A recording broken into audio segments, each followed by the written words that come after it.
শুভ সকাল। সবাইকে আমন্ত্রণ জানাচ্ছি মেরিল মিল্ক সোপার রাঙা সকাল অনুষ্ঠানে। আজকের দিনটি সকলের জন্য খুব ভালো হোক, শুভ হোক, এই কামনা জানিয়ে শুরু করছি আজকের আয়োজন এবং আপনাদের সাথে রয়েছে আমি সুস্মিতা। আছি আমি মাসুক। শুভ সকাল আমার তরফ থেকেও। রাঙা সকাল এবং অতিথির যুগলবন্দিতে আমরা সবসময় হাজির হয়ে যাই। চলমান এই প্রক্রিয়া চলতে থাকুক, কিন্তু শুরুতেই সুস্মিতার কাছে যাচ্ছি। সুস্মিতা, শুভ সকাল। শুভ সকাল তোমাকেও মাসুক, কেমন আছো? একসাথে বলে ফেললাম কারণ দুজনই দুজনের অবস্থান জানতে চাই। আমি ভালো আছি এবং আমিও খুব ভালো আছি। এবং যেমনটা তুমি বলছিলে যে এত গুণী সব মানুষদের আসলে আমরা পাই, সকালবেলাটা আরো বেশি সুন্দর হয়ে যায় এই কারণেই। চলো, কে আছে দর্শকদেরকে জানাই। চলো। প্রিয় দর্শক, আমাদের আজকের অতিথি কৃত্রিমতি উদ্যোক্তা জাহানারা ইসলাম। চলুন তাকে স্বাগত জানাই। শুভ সকাল। শুভ সকাল, কেমন আছেন? আপনাদেরকেও শুভ সকাল।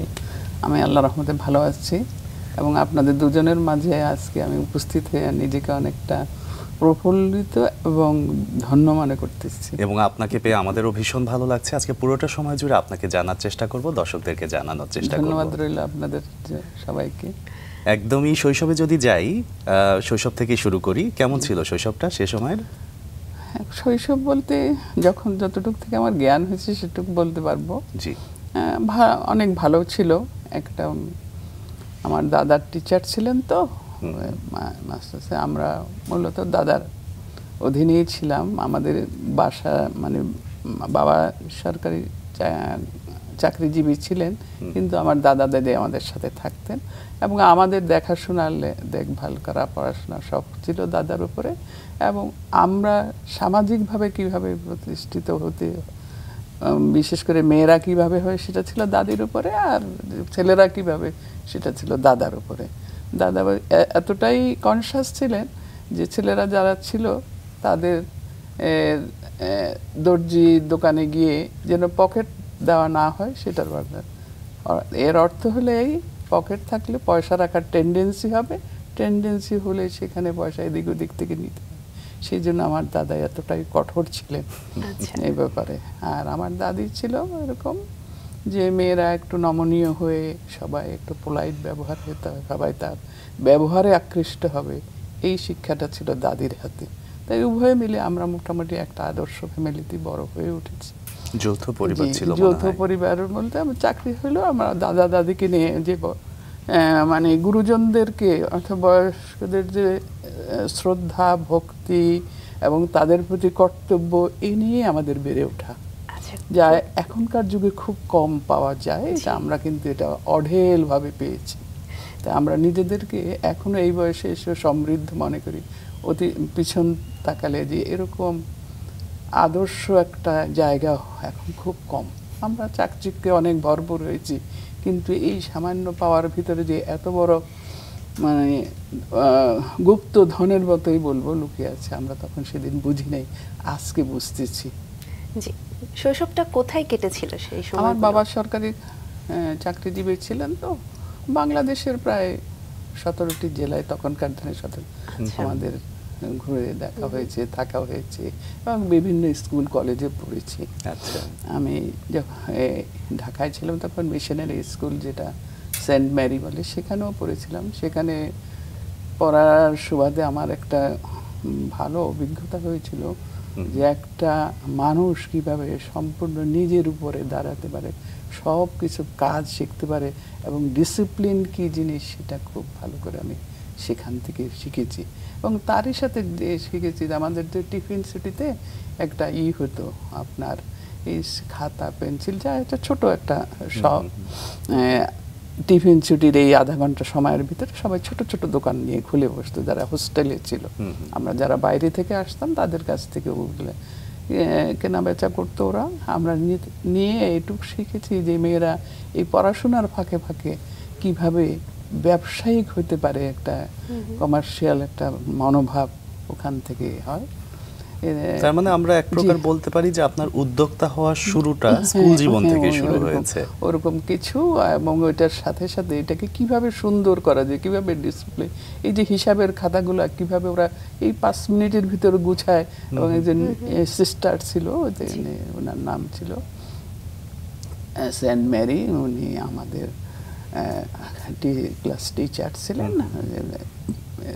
তো ওই মেরির কাছে আমরা এই হিসাব এবং এই আর্টগুলো, এটা আমি একটা আর্টের মতোই বলবো, আচ্ছা। আর্টগুলো আমরা শিখেছি এবং উনি আমাদেরকে খুব কোন ক্লাসে নিষ্ঠার পড়তেন সাথে- ম্যাম সে সময়? ক্লাস 8-এ। ক্লাস 8-এ। আচ্ছা। 8-এ পড়াশোনাটা কেমন ছিল? হ্যাঁ, পড়াশোনায় কেমন ছিলেন? পড়াশোনায় মোটামুটি একেবারে খারাপ ছিলাম না, বলতে গেলে ভালো না আবার খারাপও না, এরকম মাঝামাঝি। আচ্ছা। তো কিন্তু আমাকে সবাই খুব পছন্দ করতে এই কারণে, নিয়মানুবর্তিতার জন্য, এবং যে আমি পারি সেটাকে খুব ভালো করে ফোকাস করতে পারতাম, তুলে ধরতে পারতাম, বাহ। এটার জন্য। ম্যাম আপনার সম্পর্কে কিছু তথ্য আছে, দর্শককে জানাতে চাই। যে বলেন আপনার কি? দর্শক, সাহস, অধ্যাবসায় এবং অদম্য স্বপ্ন, এই 3টি গুণের এক উজ্জ্বল উদাহরণ জাহানারা ইসলাম। জীবনের নানা প্রতিকূলতা মোকাবেলা করে শূন্য থেকে নিজেকে প্রতিষ্ঠিত করেছেন একজন সফল নারী উদ্যোক্তা হিসেবে। কক্সবাজারের সবুজ উদ্যোক্তা হিসেবে খ্যাত তিনি। কক্সবাজারের পার্বত্য অঞ্চলে বনায়ন এবং নার্সারি সম্পর্কিত নানা কার্যক্রমের মাধ্যমে অসংখ্য মানুষের জীবন বদলে দিয়েছেন তিনি। 22টি শিল্পখাত নিয়ে কাজ করছেন।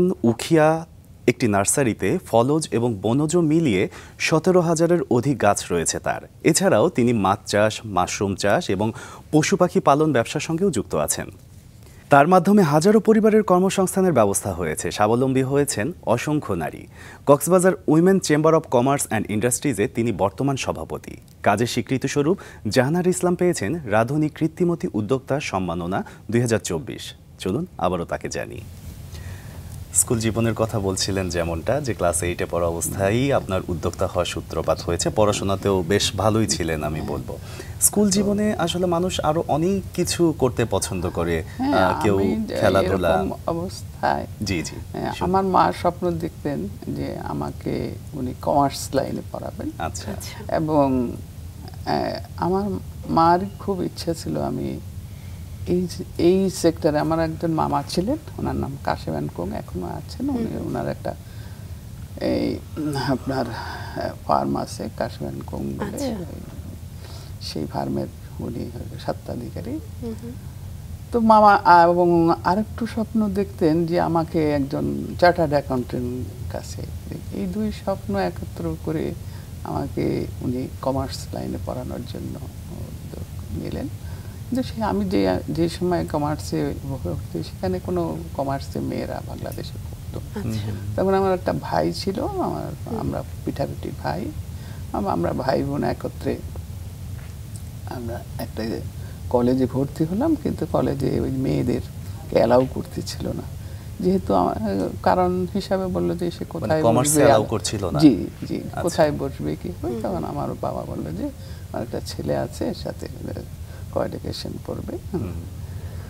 তো আমি সেভাবে মোটামুটি এই যাত্রা পার হয়ে গেলাম। রেজাল্টে দেখা গেলো, যখন রেজাল্টে দেখা গেলো যে আমি ওই সময়ের জন্য পুরা বিভাগে অ্যাকাউন্টেন্সিতে ফার্স্ট হলাম। বাহ, চমৎকার। তো এই যে মেয়েদেরকে একটু করে পারবো না বলে আমার বাবা মা সে ধরনের উদ্যোগ, বিশেষ করে আমার মা উদ্যোগী ছিলেন বলে আমি কিন্তু সেই যাত্রাটা পার হয়েছি।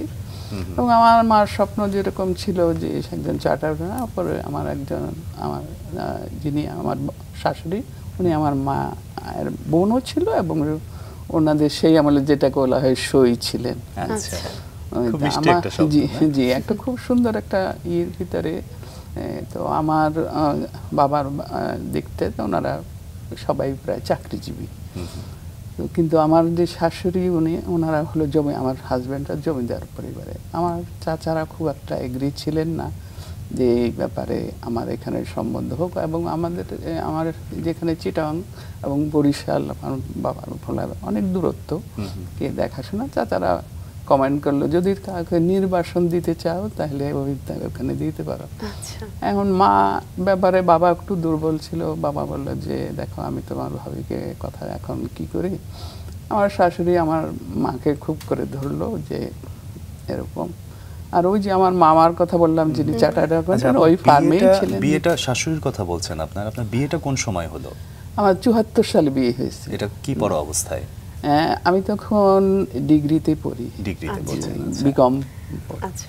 আমার হাজবেন্ড তখন চার্টার্ড অ্যাকাউন্টেন্সি করে, তো ওই আমার মামার ঘরে ওনারা এই উদ্যোগ নিয়ে আমাদের বিয়েটা অ্যারেঞ্জ করে। আমার শাশুড়িকে, আমার শাশুড়ি খোঁজ করতেছিলেন যে ওনাদের পরিবারের জন্য একজন এরকম কনসাস একটা মেয়ে যে সব কিছু দেখভাল করে। তো আমার যিনি আমার ওই যে চার্টার্ড অ্যাকাউন্টেন্ট মামা, ওনার ওয়াইফ যে উনিও আমার খালা হয়, উনি বললো যে আমার শাশুড়ি তাকে বলে যে আমি এরকম একটা মেয়ের ইয়ে আছে আমার খোঁজে, কিন্তু তারা দিবে কিনা আমি ঠিক শিওর না, বললে তো না। তখন আমার শাশুড়ি উনি আমার সেই খালাকে বললো, বলার পরে ওনারা মোটামুটি পারিবারিকভাবে অ্যারেঞ্জ করে ওনারা কেউ কনসিডার করলো। বাবা তখন বলে যে আচ্ছা ঠিক আছে দেখা যাক। পড়াশোনা কি বিয়ের পরেও চালিয়ে না যাচ্ছে? আমি এই যে আমার এতগুলো আমার হাজবেন্ড বলবো যে যেখানে বলা হয় না সাদা মনের মানুষ খোঁজ করতে, অনুপ্রেরণা মানে অসম্ভব রকমের অনুপ্রেরণা ছিল। কিন্তু প্রথম আমি 99-এ বিয়ের পরে আমি এটিডিপি অ্যাওয়ার্ড যেটা ওই যে স্কলারশিপ যেটা ওটা পেয়েছিলাম। আমরা হায়দ্রাবাদে ইনস্টিটিউট অফ নিসিয়েটে আমি ডিপ্লোমা করেছিলাম। প্রথম আমি এর আগেও কয়েকবার বিভিন্ন স্কলারশিপ পেয়েছিলাম, বিশেষ করে আমার সংসারে কাকে রেখে যাব, আমার তখন আমার কিছু কিছু প্রতিষ্ঠান ছিল সেগুলো কে দেখভাল করবে। তো একদম সেই সময় এটিডিপির ছিল ব্ল্যাক শ্যাপ বলে একজন ছিল সিইও, উনি বললেন মিসেস ইসলাম হয়তো তার একটা ফ্যামিলি সিক, সে তাহলে তোমার হাজব্যান্ডকেও দাও। তো দেওয়ার সময় একটা হলো আমি ম্যানেজিং ডিরেক্টর, সে হলো ডিরেক্টর। এইটুকুর জন্য অনেকে আছে এটা মেনে নেবে না, যে বিশেষ করে যে একজন মহিলার আন্ডার একজন পুরুষের।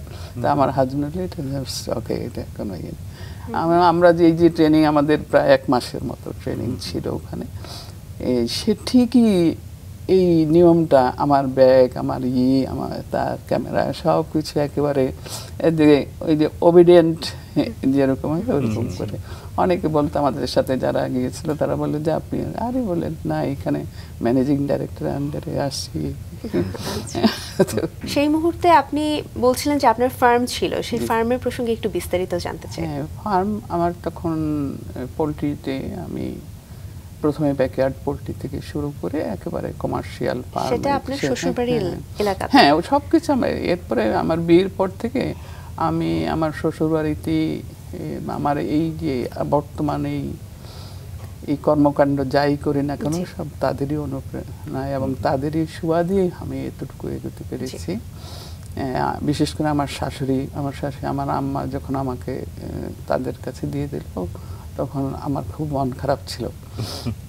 তা আমার শ্বশুর এবং শাশুড়ি দুজনে বলে আজকে থেকে তুমি আমরা দুজন তোমার মা বাবা। তা আমি আমার শাশুড়িকে মাই ডাকতাম এবং আব্বাকে আব্বা ডাকতাম এরকম। সুস্মিতা, একটা বিষয় খেয়াল করেছো যে আমাদের আজকের অতিথির জীবনে কিন্তু মা বিষয়টা বারবার আসছে এবং খুব সুন্দরভাবে আসছে। একদমই।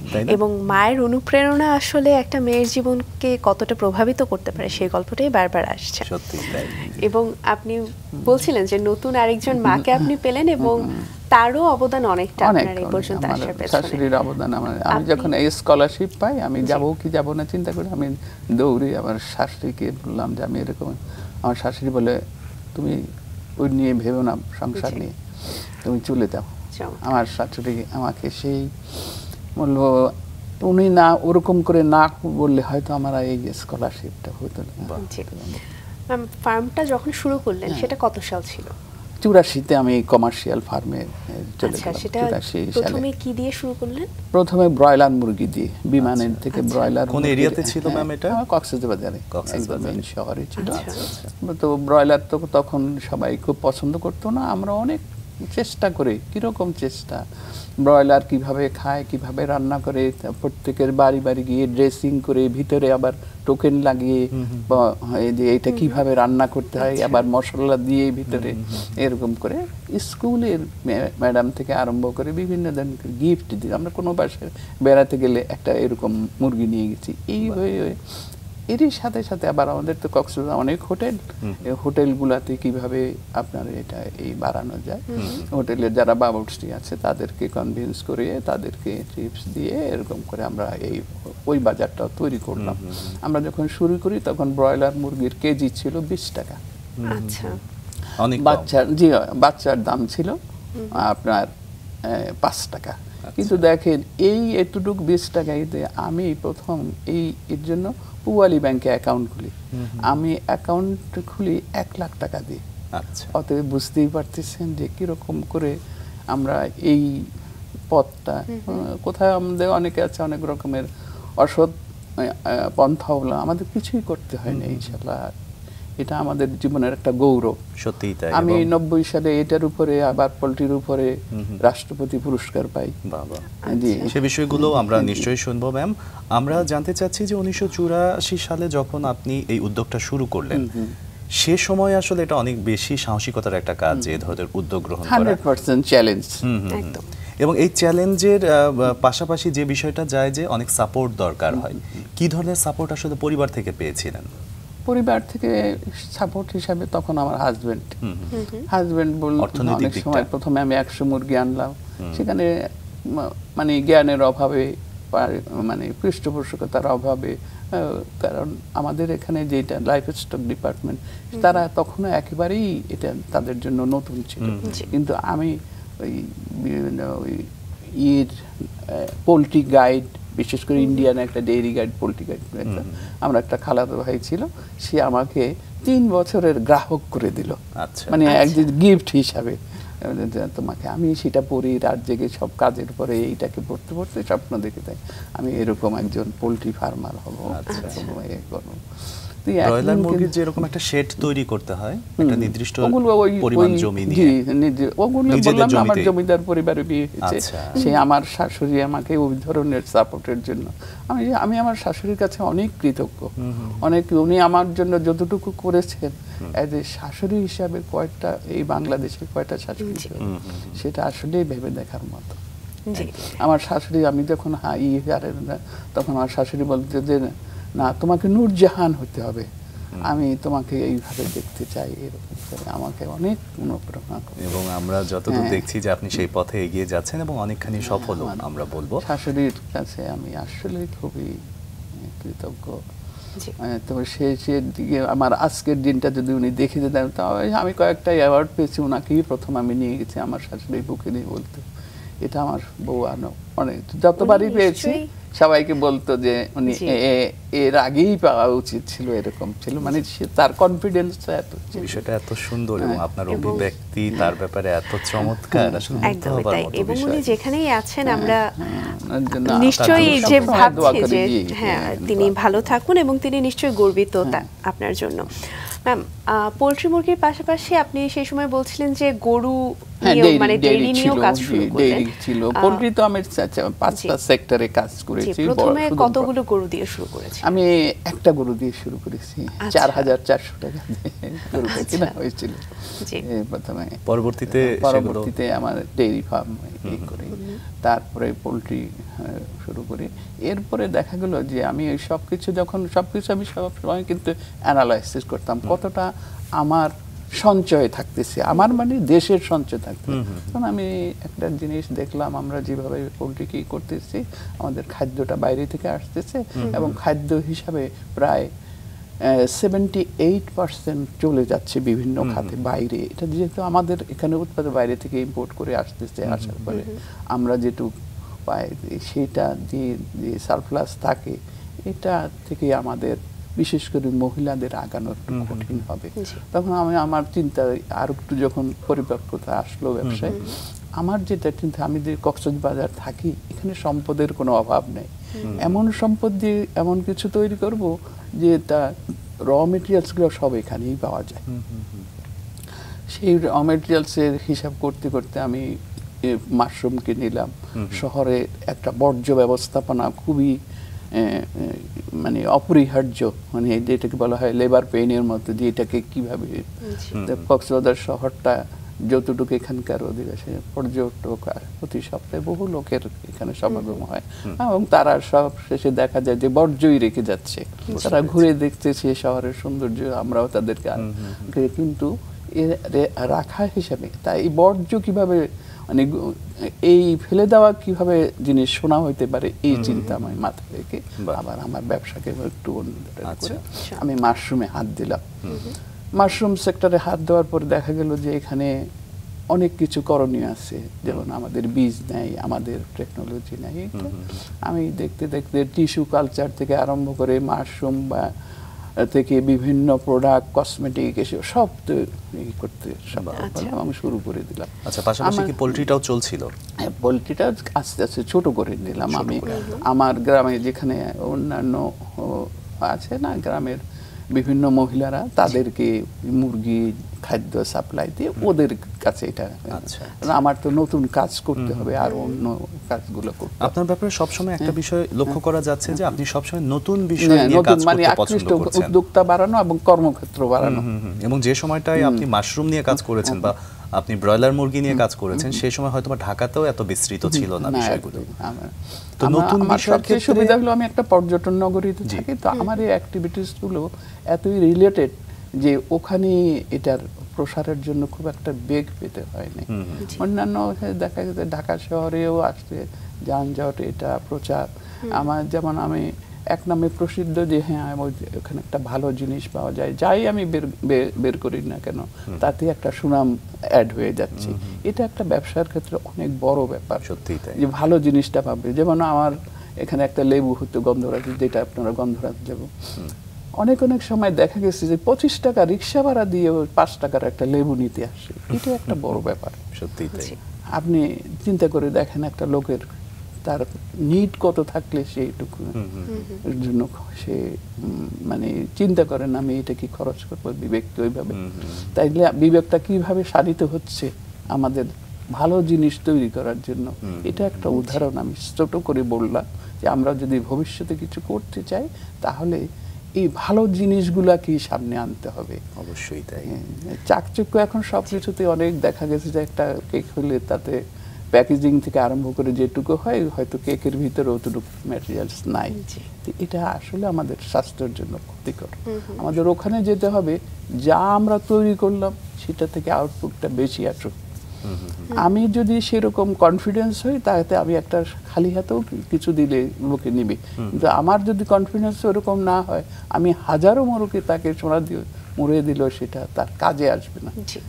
এই জিনিসটা আমাদের এই ছোট জিনিসটাকে আমাদের বড় করে দেখতে হবে। জি ম্যাডাম, এবারে জানতে চাই যে আপনার এই যে এতগুলো কর্মকাণ্ড তার সঙ্গে আপনার তো কর্মীরও প্রয়োজন ছিল, তো একদম শুরুর দিকের কথা যদি জানতে চাই যে প্রথম আপনার কতজন কর্মী ছিল? আমি প্রথমে 4 জন কর্মী নিয়ে শুরু করি। 4 জন বলতে একজনও বলা যায়, আপনি বলতে পারেন একজনও বলা যায়। এতই সিনসিয়ার লোক ছিল যে আমাদের তখন আমার যেটা চিন্তা ছিল যে আমি জমিদার পরিবার, কিন্তু আমি চাই যে ব্যাকয়ার্ড থেকে কিভাবে উপরে উঠে আসার সেই পথটা। যেমন একটা যদি গল্পের ভিতরে অ্যালেন বোম্বার্স, সে আটলান্টিক অর্শন পাড়ি দেওয়ার জন্য সে বলছে যে আমি শুধু একটা ভেলা দিয়ে পার হব। আমারও জীবনটা ঠিক ওরকম করে আমার জমিদার পরিবারের ইয়ে হোক, কিন্তু এই যে মেহনতি মানুষ থেকে আরম্ভ করে সার্বজনীনভাবে এই কাজগুলো কিভাবে গ্রহণ করতে পারে তার জন্য কত সহজ, সেটার পরীক্ষা প্রথমেই আমি দিয়েছি। দিয়ে তারপর বলছে হ্যাঁ এটা আমি কিন্তু অন্যান্য অনেক সেক্টরে কাজ করেছি, কিন্তু যেটা সহজে মানুষে গ্রহণ করবে এই জিনিসগুলোকেই আমি মানুষ। মাশরুম এবং কাগজি লেবু সেটা নিয়ে কাজ করতে শুরু করলেন। গন্ধরাজ লেবু। আচ্ছা, গন্ধরাজ লেবু, জি, আর একটু বিস্তারিতভাবে সেই গল্পগুলো শুনবো। কি আমি যেটা ভাবলাম যে কৃষিতে আমাদের অনেক বড় জায়গা, কি করে কৃষিকে বিশেষ করে মহিলাদের নিয়ন্ত্রণ এবং উৎপাদন ক্ষেত্রে তাদের সম্পৃক্ততা বাড়ানো যায়, সেই হিসাবে আমি কিছু কিছু জিনিসগুলোকে এক্সপোর্ট কোয়ালিটি করে কিভাবে দেন। আমাদের দেশে কিন্তু বিশেষ করে কক্সবাজারে একটা প্রসিদ্ধ জিনিস হলো পান, এক্সপোর্ট। তো আরেকটা হলো পাহাড়ে আমাদের অনেক জায়গায় জাফরানটা আমরা যে গাছে যে জাফরান হয় সেইটার জন্য প্রচার করেছি। আচ্ছা, এই সব মিলিয়ে আমার যেটা ছিল পানটাকে আমি হাইলাইট করব, আচ্ছা। যে পানটা যেন এই দেশের মেয়েদের কাজ তো অনেক, পানের বড় যে কিন্তু অনেক কাজ মেয়েদের, এবং এক্সপোর্ট কোয়ালিটি কিভাবে, তো আমি নিজে মুখে বললে তো হবে না, তখন আমি আবার একটা পানের বরজ দিলাম। আচ্ছা। 24 আমি পরপর 3 বছর এক্সপোর্ট ওরিয়েন্টেশন এটা কয়েন দেওয়া হয় যে আপনার পানটা যাবে।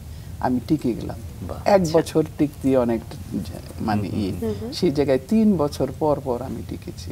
আচ্ছা। এটার মূল অর্থ হলো অর্গানিক ফার্টিলাইজার ব্যবহার করে, যত্ন দিক থেকে আরম্ভ করে নির্দিষ্ট পরিমাণ সার, পানি এবং ব্যবস্থাপনার জন্য এইগুলো সবই মহিলারাই করতো। আমি দেখিয়ে দিলে ওদের গাইড হিসাবে আমি থাকতাম। সেটাই আমি স্বপ্ন দেখি যে আসলে মেয়েদেরকে যদি আপনি ওভাবে কাজে লাগাতে পারেন, আমাদের এই দেশের যে 50% মহিলা, এদের কর্মযোগ্য যদি সঠিক হয় এবং স্কিলনেস যদি ভালো জায়গায় আমরা নিয়ে যেতে পারি, আমরা কিন্তু অনেক সমৃদ্ধি এই সেক্টর থেকেও নিয়ে আসতে পারবো। সত্যিকার অর্থেই তাই। এবং আপনারা সামনে আসলে এভাবে এগিয়ে এসেছেন এবং নারী উদ্যোক্তা হিসেবে সেই সময় পরিশ্রম শুরু করেছেন বলেই কিন্তু আসলে এখন বাংলাদেশের জনসংখ্যার প্রায় 36 থেকে 40% নারীরা উদ্যোক্তা হিসেবে কাজ করার জন্য আগ্রহ প্রকাশ করছে। আমি শুধু নিজের ভিতরে ধরে রাখিনি যে জিনিসটা, আমি করার সাথে সাথে অনুভব করেছি যে আমার এই কাজটা কে কে নিতে পারবে, এভাবে কিভাবে এটাকে প্রচার করা যাবে। শুধু যে ইয়ের কাজ না, শিক্ষাও ঠিক, শিক্ষা আমার বাসায় যারা কাজ করেছে যে বুয়ারা, তাদের ছেলেমেয়েরা যে একটু পড়াশোনার কি কি সুযোগ নিতে পারে, এখন দেখা গেছে অনেক বুয়ার মানে ছেলের ঘরের নাতিরা পর্যন্ত বিসিএস ক্যাডারও টিকে গেছে, অনার্সে এখানে এই দিক থেকে। তো তার সাথে সাথে একটা জিনিস আমাদের আমরা যেটা ভুল করে ফেলি, একজন যখন সে এডুকেটেড হয় তখন মনে হয় শিক্ষা হয়েছে তার জন্য আর কিছু না, অতীতকে ভুলে যায় না, কাজ করতে আমার 1 গ্লাস পানি এনে দাও, হুকুম করে অমুক আমার 1 গ্লাস পানি এনে দাও, সেজন্য 1 গ্লাস পানিও ঢেলে খেতে। আমার কিন্তু এখানে সেই শিক্ষা নেই।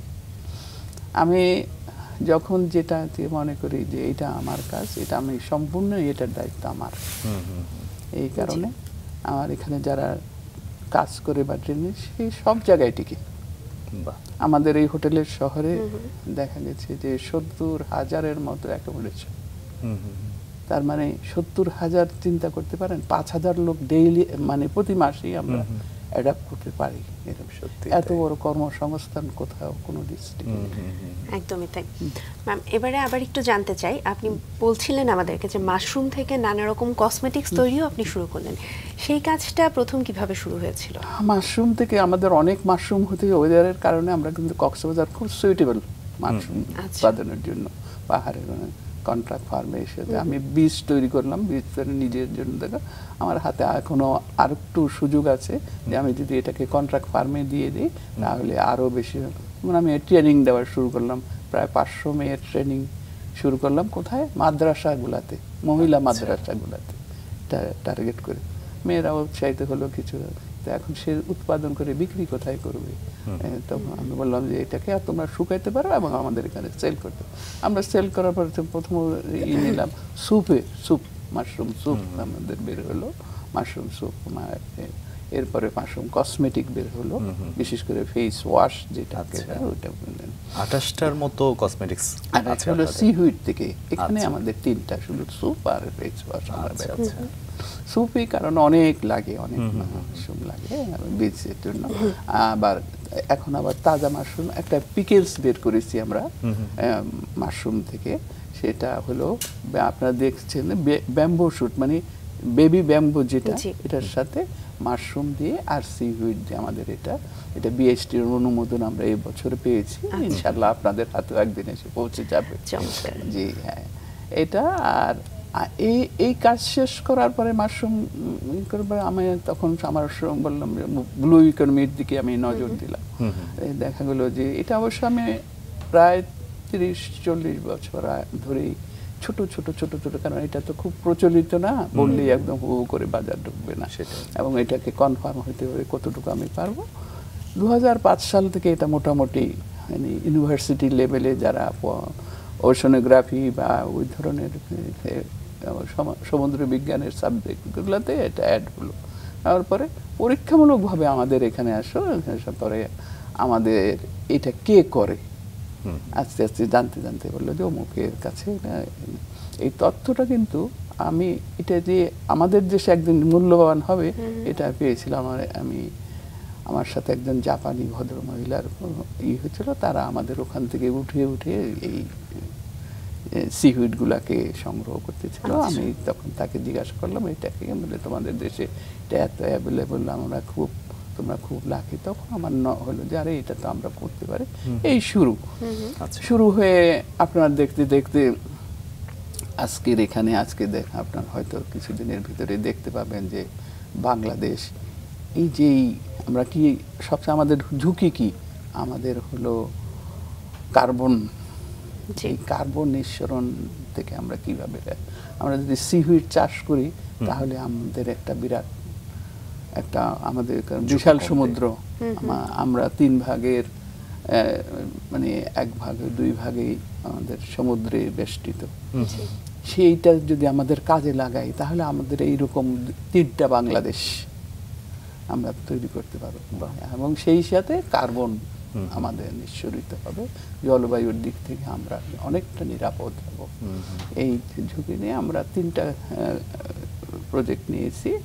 একটা হলো সিহুইড চাষ, সিহুইডের সাথে আবার শেল মানে গ্রিন মাছেল যেটা বলা হয়, প্রচুর হয় আমাদের।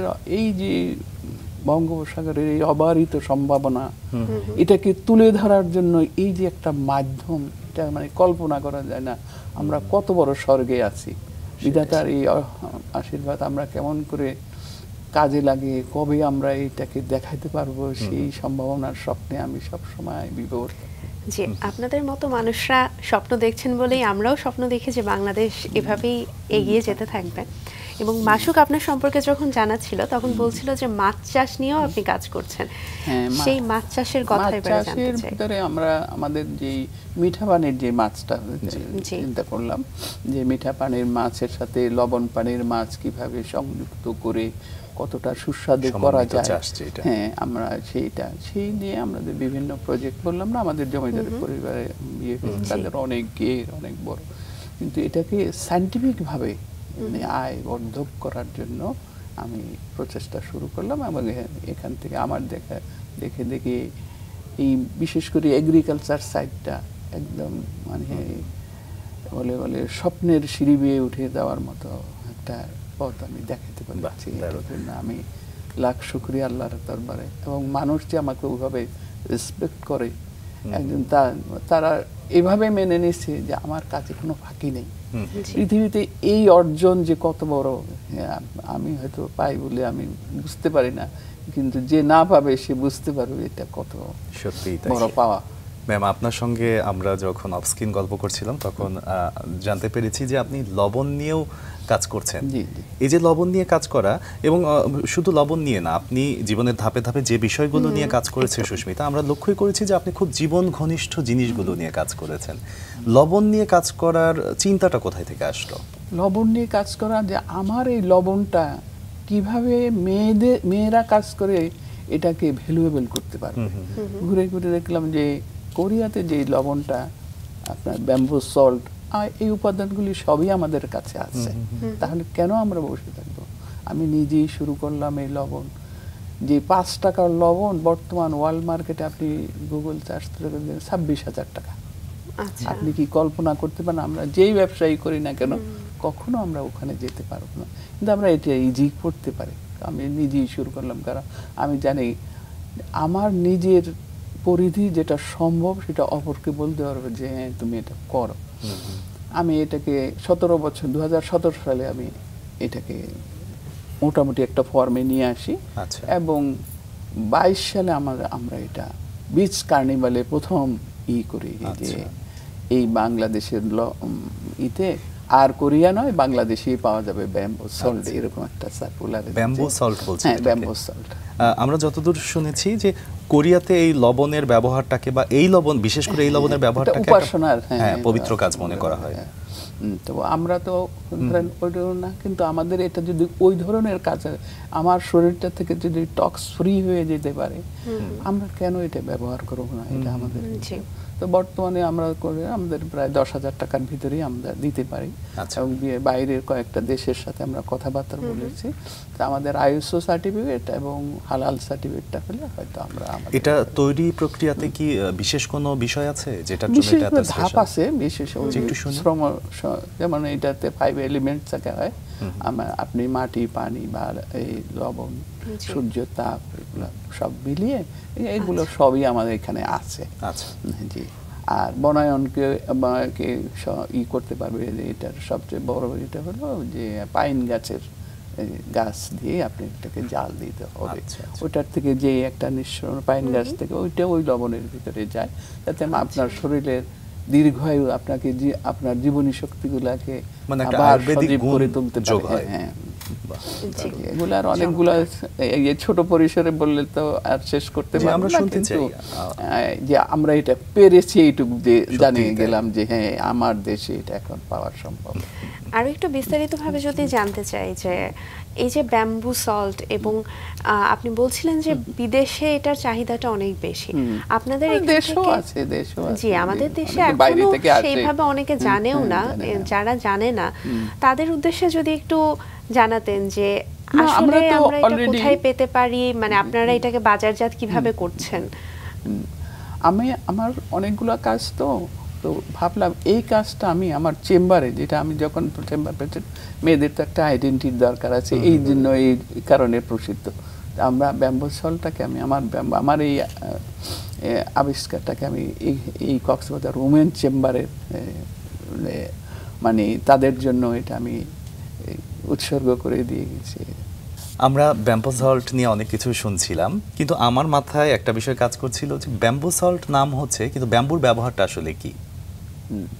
এটা ব্যাম্বু সল্ট হলো বাঁশের ভিতরে আমরা সি সল্টটাকে ভর্তি করে 1000 ডিগ্রি ফারেনহাইটে 12 থেকে 14 ঘন্টা আপনি যা করতে হবে, পোড়াতে হবে, বুঝলে? তখন সে কি হবে, গ্রেনাইট হিসাবে, মানে কালারিং এ আমরা গ্রেনাইট এরকম হয়ে যায়। এটাকে আবার 9 বার রোস্ট করতে হবে, তখন গিয়ে আপনি ব্যাম্বু সল্ট পাবেন। এই প্রক্রিয়াটা প্রায় 14 থেকে 1 মাস এরকম সময় লাগে একটা, এই বেশ দীর্ঘ একটা সময়। হ্যাঁ, সেই কারণে এটা এত যে খরচটা, এটা কিন্তু আমাদের ফেলে দেওয়া মহিলা শ্রমিকগুলোকে যদি এইভাবে নিতে পারি, তখন আমাদের জন্য এটা খুব একটা কার্যকর দিক হবে।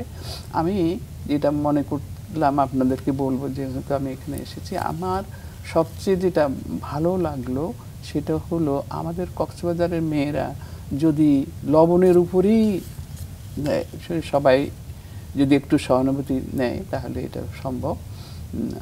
আমরা 99 আমাদের গত বছরও 23 লক্ষ মেট্রিক টন লবণ উৎপাদন হয়েছে। আমি এ নিয়ে যারা চাষি তারা তো ওখানকারই মালিক, যে মানে জমির মালিক, চাষ করে, সবাই একে নিয়ে বিভিন্ন পর্যায়ে মিটিং করেছি। মিটিং বলতে তাদের সাথে আমি উঠান বৈঠক এরকম করে একটা সবাইকে একটু কনভিন্স করতে সম্মত হয়েছে তারা সবাই, যে আমাদের এই যে লবণ আমরা পর্যটন নগরী খোলা নিয়ে যাই, রোড অ্যাক্সিডেন্টে লবণ পরে পরে, এটা না করে সমস্ত লবণ প্যাকেটজাত হয়ে যাবে, এই কাজটা মেয়েরা করবে। এবং সেই হিসাবে আমরা তাদেরকে করেছি, এই কাজটা আমরা করে দিব, কিন্তু আমাদেরকে 1% করে দেবে। তাই আপনি হিসাব করেন 23 লক্ষ মেট্রিক টন মানে 320 কোটি টাকা। পরিমাণটাও বেশ বড়। কিন্তু যদি আপনি আজকে এনজিওর পিছনে করেন, ডোনার আসবে, তাকে আপনি করেন, কিন্তু দেশের এত বড় সম্পদ যদি আমি একটু প্যাট্রোনাইজ করতে পারি, তাহলে তো আমার কারো কাছে দিতে হবে না। আমরা এটা হিসাব নিকাশ করে সবার কাছে বললাম যে হ্যাঁ ঠিক আছে, এরকম যদি করতে পারি, তাহলে আজকে যে শিশুটির জন্ম কক্সবাজার হবে মেয়ে, সে একটা গ্রিন কার্ড পাবে, তার শিক্ষা, তার বিয়ে শাদী, তার সবকিছু এই চেম্বার বহন করবে।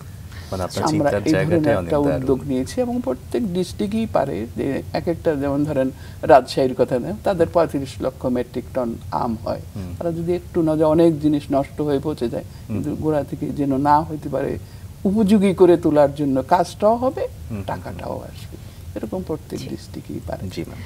আমি যে বিষয়টা এখন জানতে চাচ্ছি যে সবুজ উদ্যোক্তা এবং ওনার কথার মধ্যে বারবারই এই পরিবেশের ভালো, হ্যাঁ সবুজ, এই ব্যাপারগুলো উঠে আসছে এবং এই যে পরিবেশকে নিয়ে আপনার কাজ করতে চাওয়া, সেই জায়গা থেকেই আপনি আজ পরিচিত সবুজ উদ্যোক্তা বলে, এবং আপনার নার্সারিও রয়েছে, সেই সম্পর্কে জানতে চাই। আমি 2005 সালে আপনার নার্সারি মালিক সমিতি বলে ব্র্যাক একটা করেছিল, সেখানে বাংলাদেশ নার্সারি গোটা বাংলাদেশে আমি ভাইস চেয়ারম্যান হিসাবে পাই।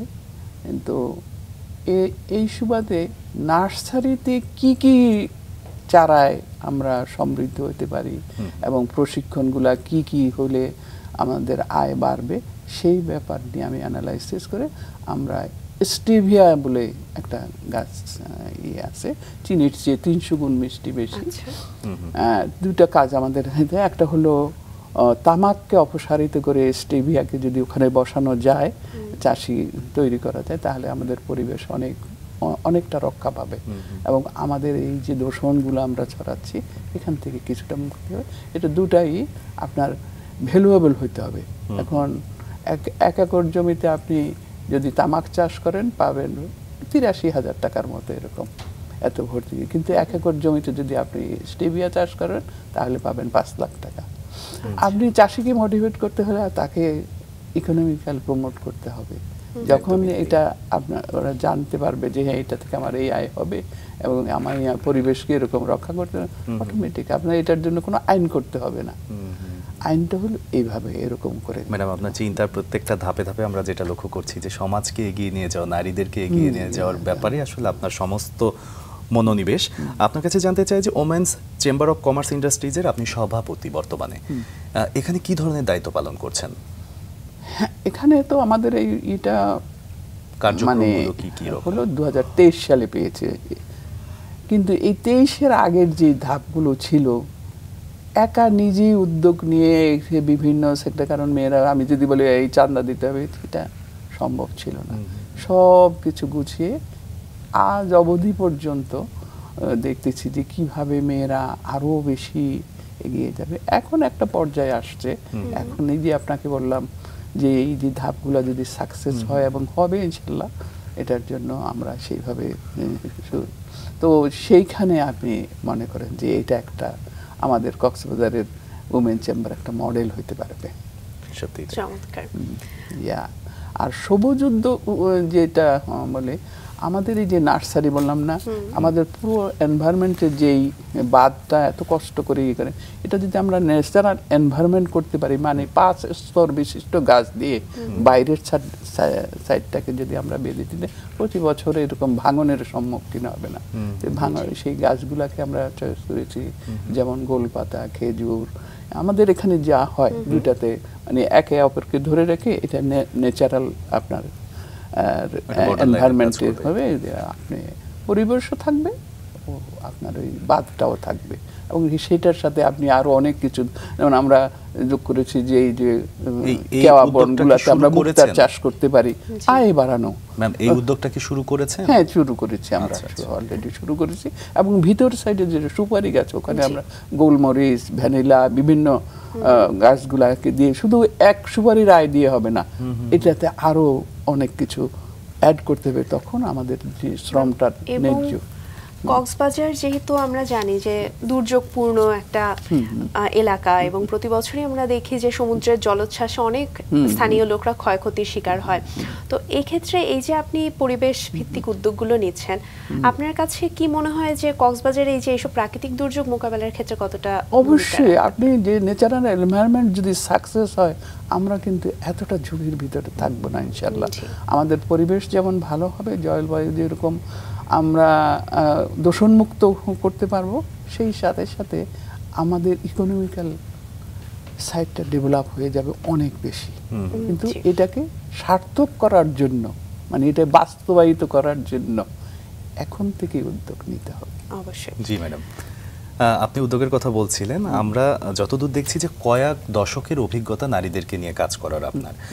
কয়েক দশক পরে এসে আসলে একদম শুরুতে যে অবস্থায় দেখেছিলেন যে নারীদের বাইরে এসে কাজ করার প্রতি আগ্রহ বা কাজ করার যে পরিবার থেকে বিভিন্ন ধরনের বাধা, এই অনেকগুলো বিষয় আপনি দেখে দেখে আসলে এই পর্যায়ে এসেছেন এবং তাদেরকে মানসিক একটা স্থিতিশীল জায়গায় এনেছেন এখন কাজ করার ব্যাপারে।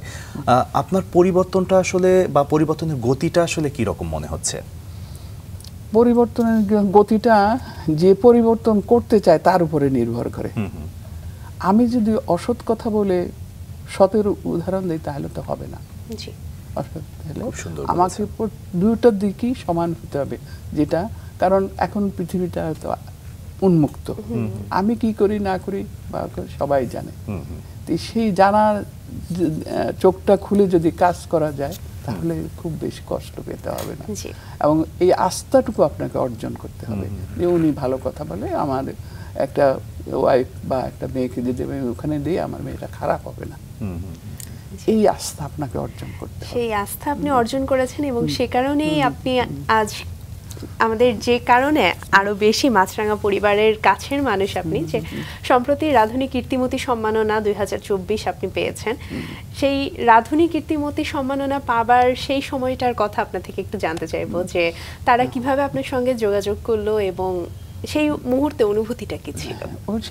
অনুভূতিটা স্বাভাবিক, একটা আপনি যখন অ্যাওয়ার্ড পাবেন আপনার একটা এক্সাইটিং একটা হবে, কিন্তু আমি ভাবি যে আমি কিন্তু আমার কোনো প্রচার ছিল না, আমি কাজ নীরবে নিবৃত্তি করে দিয়েছি, উপকারে আসবে। কিন্তু মাছরাঙা আমাকে খুঁজে কিভাবে বের করলো সেটাতে আমি কিছুটা মানে আশ্চর্য হওয়ার মতোই। এটার জন্য তাদেরকে ধন্যবাদ।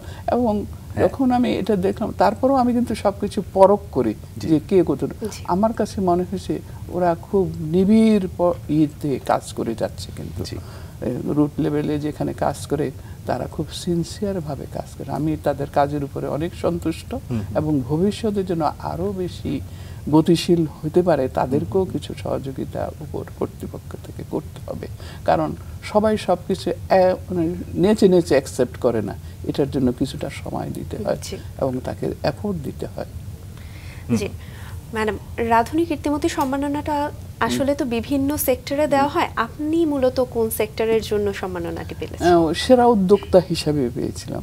তবে এখান থেকে যারা গিয়েছিল তারা বলে আমাদের তো এটা রাধুনির উপরে, আবার আপনি রাধুনি, আমি বলি তাহলে আমাকে 20 মিনিট সময় দিবেন। 20 মিনিটের সময়ের ভিতরে আমি আমার থেকে খাসি নিয়ে, তারপরে গাছ থেকে জাফরান নিয়ে, গাছ থেকে এলাচ নিয়ে একদম ফ্রেশ কাচ্চি বিরিয়ানি রান্না করেছি। বলেছে আবার এমনিতে কাচ্চি ডাই থেকেও তাদের আনা হয়েছিল, তারা আর ওইটা খায় নিয়ে বলে যে না এটাই আমরা। আমি বলছি যে কাজে কোথায় ফাঁক থাকতে পারবে না, আপনি আমাকে রাধুনির উপরে দিচ্ছেন, কিন্তু আমি যদি রাঁধতেই না জানি তাহলে আপনাদের এই অ্যাওয়ার্ড তো আমার জন্য হবে না। তবে না না, এখানে আপনারা 100% আজকে পুরোটা সময় আপনার জীবনটা আমরা যতটুকু দেখলাম বা দর্শককে দেখানোর চেষ্টা করলাম। অনেক সময় আমরা প্রবাদে বলি না যে রাধে সে চুলো বাঁধে, আপনি কিন্তু তার একদম প্রকৃষ্ট উদাহরণ ম্যাম। সেটা আপনাদের চোখে জানি না কেমন কতটা ভালো লেগেছে, তবে আমি সবসময় চেষ্টা করেছি যে আমার এই কাজগুলোর জন্য অন্য অনুকরণ করে আমি সেই মডেলেই কাজ করি যে অপরের কাজে লাগবে এই জিনিসটা। এইরকম আমার প্রতিটি মুহূর্তেই আপনি আসলে নতুন নতুন কাজের পরিকল্পনা করছেন এবং সফলভাবে সেগুলোকে এগিয়ে নিচ্ছেন। ভবিষ্যৎ পরিকল্পনা যদি জানতে চাই। ভবিষ্যৎ পরিকল্পনা আপনাকে যে গোড়াতেই বলেছি হয়তো, যে লবণ আমাদের বিশাল কাজ। জি, ওই কক্সবাজারের ইকোনমিকে পরিবর্তন করে দিতে পারবে তার পরিবেশ, তাই এই বিশাল জলরাশি, সাগরের এই বিশাল জলরাশিকে আমরা কাজে লাগিয়ে, এর যে সম্পদ আছে এটাকে কাজে লাগিয়ে মেয়েরা কতটুকু করতে পারে সেটারও একটা ছবি আমরা এঁকেছি। সেইটা সার্থক করতে পারলে ভাববো যে আমরা হারিয়ে যাব না, আমরা মেয়েরা একটা গর্বিত স্থানে আমরা পৌঁছে যাব। এবং আপাতত আমি বলবো যে এখন কক্সবাজার মেয়েরা পূর্বের তুলনায় অনেক বেশি কনসাস এবং অনেক বেশি অগ্রগামী। জি, এত বিস্তৃত আপনার কাজ যে সেটা নিয়ে আসলে শুনতে গেলে শেষ হবে না, কিন্তু এই মুহূর্তে আমাদের হাতে সময় শেষ। মাছরাঙা টেলিভিশনের এবং রাঙা সকালের দর্শকদের উদ্দেশ্যে যদি কিছু বলতে চান। মাছরাঙা টেলিভিশনের পক্ষ থেকে যদি বলি যে এই যে উদ্যোগগুলো আমি যে ঘরের ভিতরে বসে করে যাচ্ছিলাম, আপনারা সবার সামনে তুলে ধরেছেন, এটার জন্য আপনাদেরকে অশেষ ধন্যবাদ। এবং এই ধৈর্য ধরে যে দর্শক মণ্ডলী আমাকে দেখতেছেন, দেশে বিদেশে বাইরে যেতে, সবার জন্য আমার শুভ কামনা রইল। আমাদের বাংলাদেশ এইভাবে এগিয়ে যাক এবং এই নিত্য নতুন উদ্যোক্তারা এভাবে দেশকে সমৃদ্ধ করুক।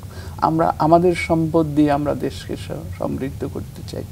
বিদেশি সাহায্য বা ডোনারদের হাতে আমরা আর ই করতে চাই না। আপনি হিসাব করে দেখেন, বিদেশি সাহায্য যা আসে তার 80 ভাগ বাইরেই চলে যায়, 20 ভাগ শুধু আমরা। সেই 20 ভাগের জন্য কেন আমরা এত কষ্ট করব? আমরা আমাদের সম্পদ দিয়ে আমরা সমৃদ্ধ হব, এই আশা আমার মন থেকে সবাইকে বলছি। আপনারাও সেইভাবে আপনাদেরকে অনেক অনেক ধন্যবাদ। আমাদের আপনাকে অনেক ধন্যবাদ এবং শুভকামনা, ভালো থাকবেন।